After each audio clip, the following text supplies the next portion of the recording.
Well, about 5 or 6 years ago, we got a new dining table, and this was very exciting because it was the first new table set that we had bought, like maybe ever. Before that, everything was used on Craigslist, so this was a big deal. I mean, everything matched. There was a bench. There even was a leaf hidden inside the table that would fold out like a transformer. It was amazing. But it wasn't long before we discovered a problem. The finish gets ruined in like 2 seconds. See, someone left a glass of ice water sitting on the table overnight, and so the next day, inevitably, there was the water ring on the table. Ugh. This is why we can't have nice things. But then we remembered, hey, we bought a warranty on this thing. So we submitted our claim, and they send a guy out to fix it, and the guy says to me, I can't repair this because the finish is a veneer. It's like a photograph that they take to make it look a certain way, make the wood look, shabby chic or whatever, and then they lay it over the wood. And the guy actually says to me, think of it like an oil painting. You wouldn't put a glass of water on an oil painting. And I'm like, yeah, but I wouldn't play bunco on an oil painting either, which is why I bought a table. So he says, I can't fix it. You have to get a whole new table. So we used our warranty. The company replaced it. Okay, new table, take 2. Got a water ring in like 2 days.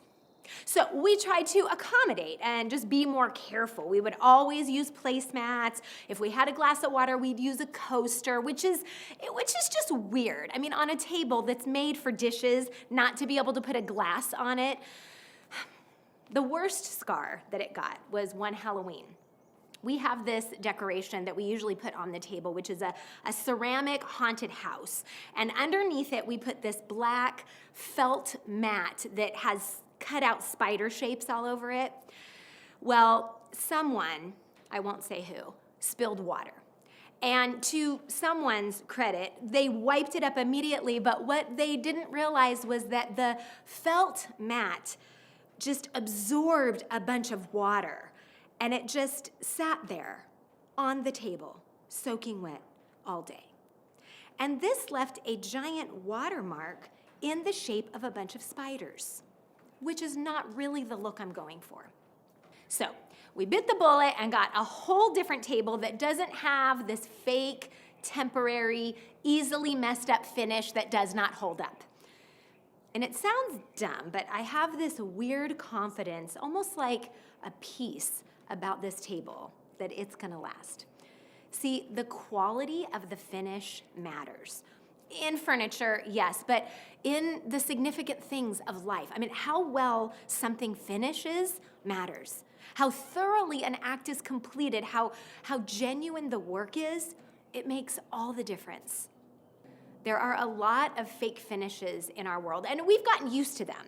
But there is one very important finish that's not temporary, but we might be treating it like it is. And I think as we talk today, you might see some ways where you're accommodating, like I did with my table, where you're making adjustments because you're not really convinced that this finish holds up. Getting real specific, we're gonna look at 3 words Jesus said from the cross, the words, "It is finished." And we're gonna dig deep into what they meant and what that might reveal about how we view what he did for us on the cross. We're gonna ask ourselves if we're treating Jesus' finish like one that doesn't hold up. And most of us would say, no, I'm not doing that. I believe what Jesus did was enough. It was permanent, it was genuine, but you know how you can believe something is true, but still not really live like it's true? I wonder if many, if not most of us, we'd say that we fully receive what Jesus did for us, and yet our actions tell a different story. And we find ourselves making accommodations in our beliefs or our behavior that would only be necessary for someone who thinks it's too good to be true, that Jesus really paid everything for me. Accommodations come into play when we aren't fully convinced that Jesus really paid it all. And while the accommodations might feel subtle and they might even fly under the radar, the truth is when we live with those subtle shifts, we diminish the finish that Jesus did for us. So with that, holding it in our minds, let's take ourselves back to the scene, to that Good Friday, where Jesus has been betrayed, arrested, mocked, and tortured, because that's where it was finished. I want you to watch this portrayal of the last few hours before Jesus died. You'll hear some talking and even some shouting in Aramaic, which was the language that Jesus spoke. It's not very long, but it takes you in a very vivid way to the crucifixion.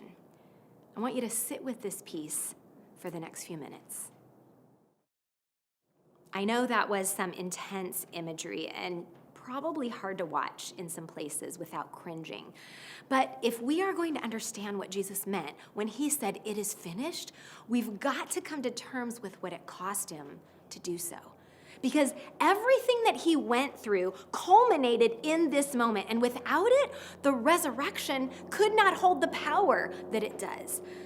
So we've got to stay in this place a little longer, even though it's uncomfortable and messy, and it's way easier just to fast forward to Easter.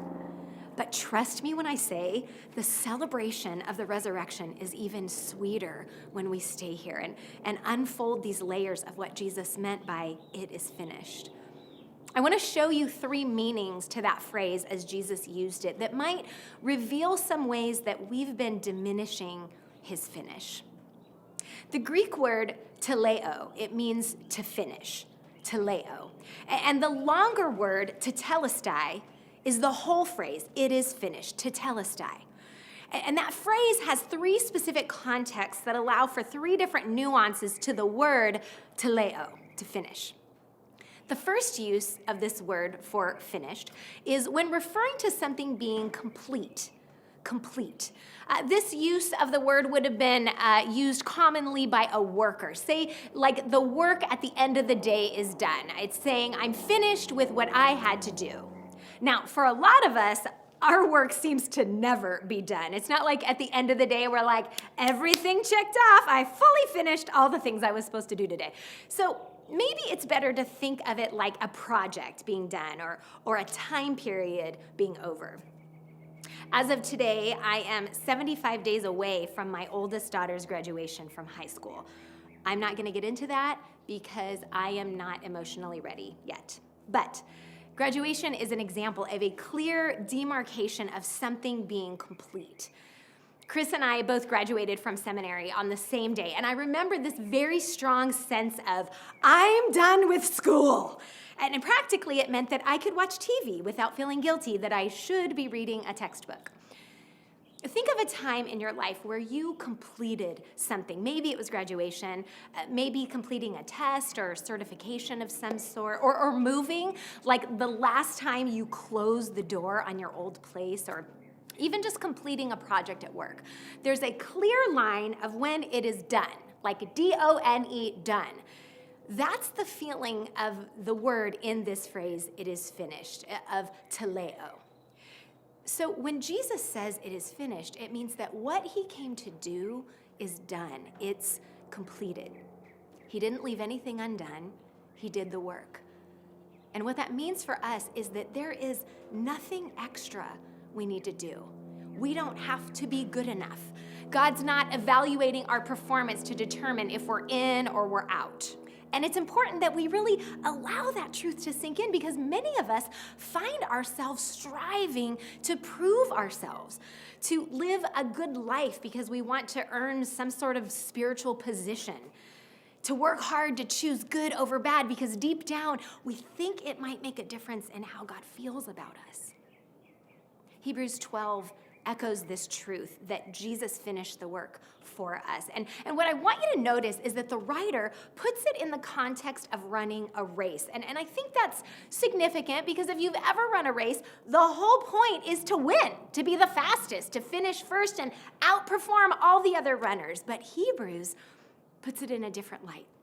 Hebrews 12 starting partway through verse 1. It says, "Let us run with endurance the race that is set before us, looking unto Jesus, the author and finisher of our faith." Now, at first, the verse sounds like it's putting the responsibility on us to win the race, but if you look close, you'll see something really important in the way Jesus is described. He is the finisher. He already ran and won the race for you. His work counts for you. So while we are still to run and run with endurance, like the verse says, it's not the same as striving to win a race that you can never win. For us to apply Christ's work on the cross means that we have to do away with striving. And that is the first of the three ways that we might be accommodating. Striving diminishes the finish. If we're focused on being good enough, how could we ever get to a place of accepting that not only will we never be good enough, but that God's not looking for that?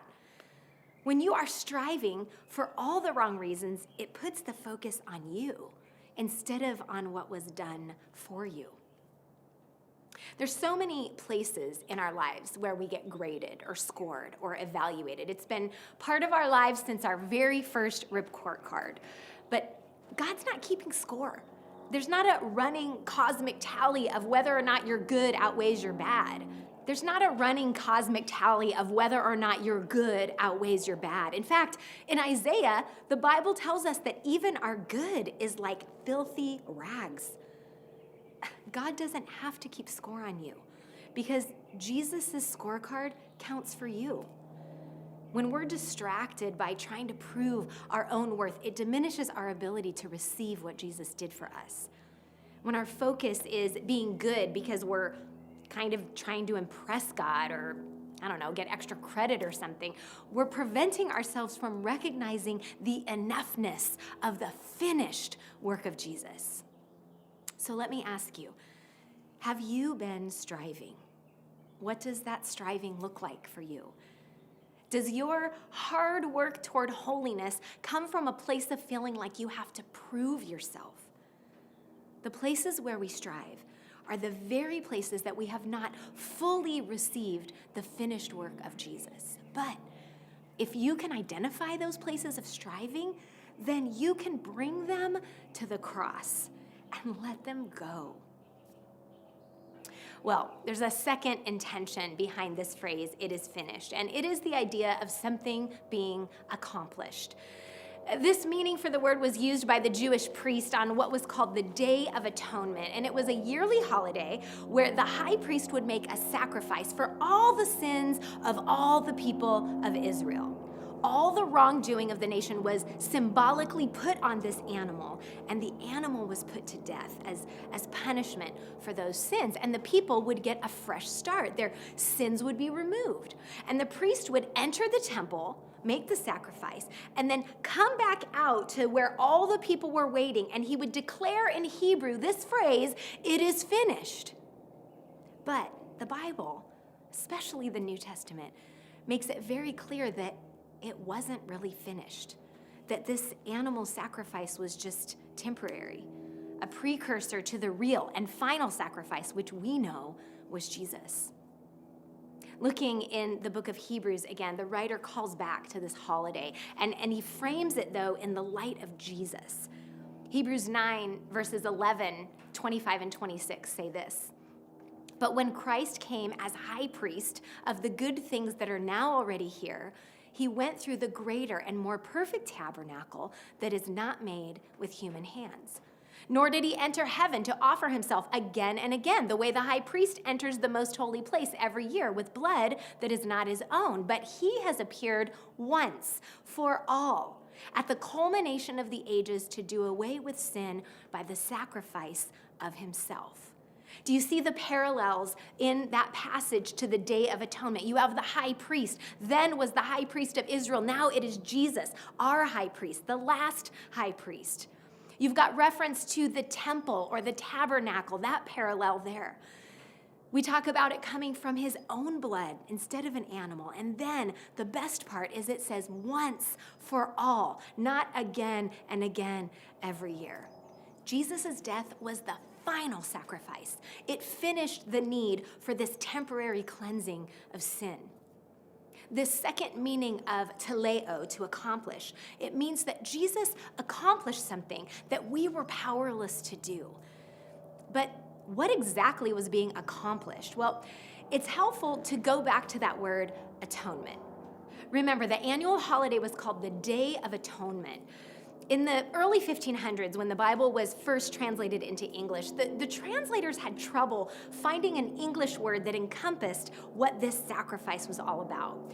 In Jewish tradition, the Hebrew word that was ultimately translated atonement, it meant to cover over.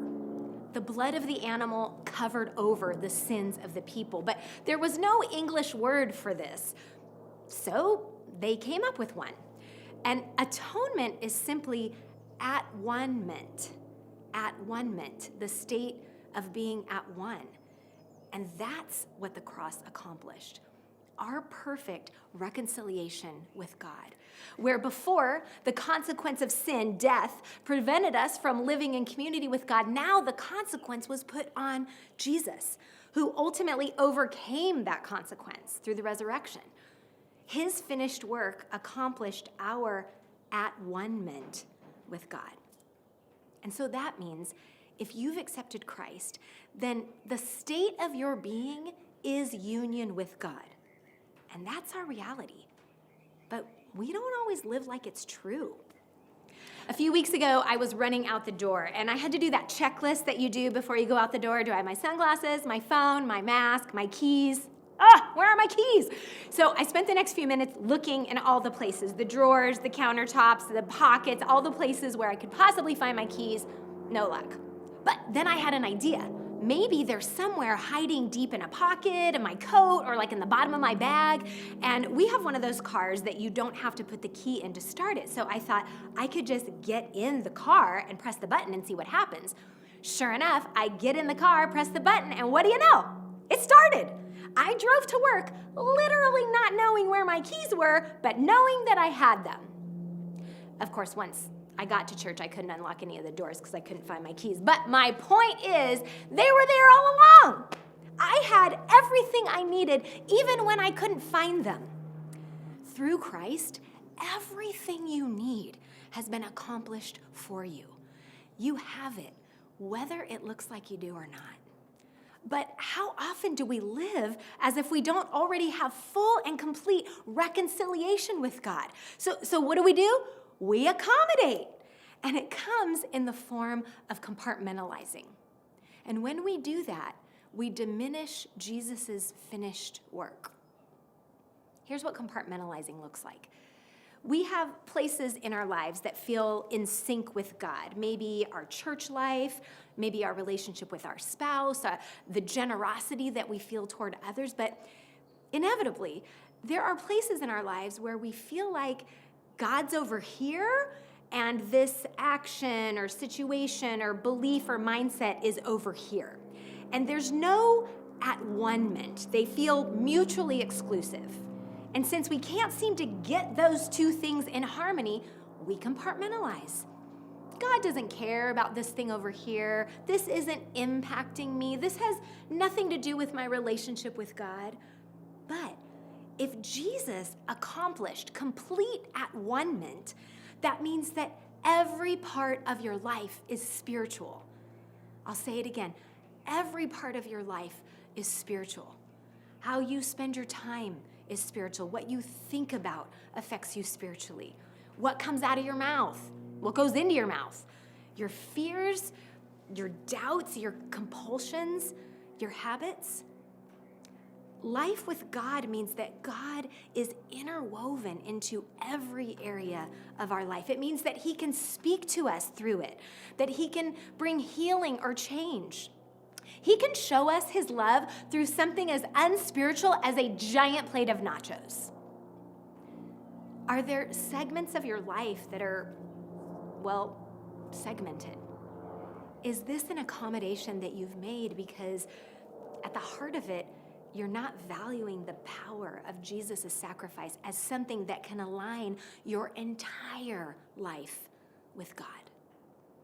if you can name these places, then have a conversation with God about how to live into the it is finishedness in these areas. Okay, last, not least, a third meaning of teleo, to finish, is to pay a debt. And this was actually the most common use of this word. Something was owed and the debt was paid. Think about it like when you get an invoice and you get a paid stamp on it to prove that you've paid. It is the finality of what you owed being taken down to zero. Hebrews 10 says this, "But after he stepped up to offer his single sacrifice for sins for all time, he sat down in the position of honor at the right hand of God. When there is forgiveness such as this, there is no longer any need to make an offering for sin." No longer any need.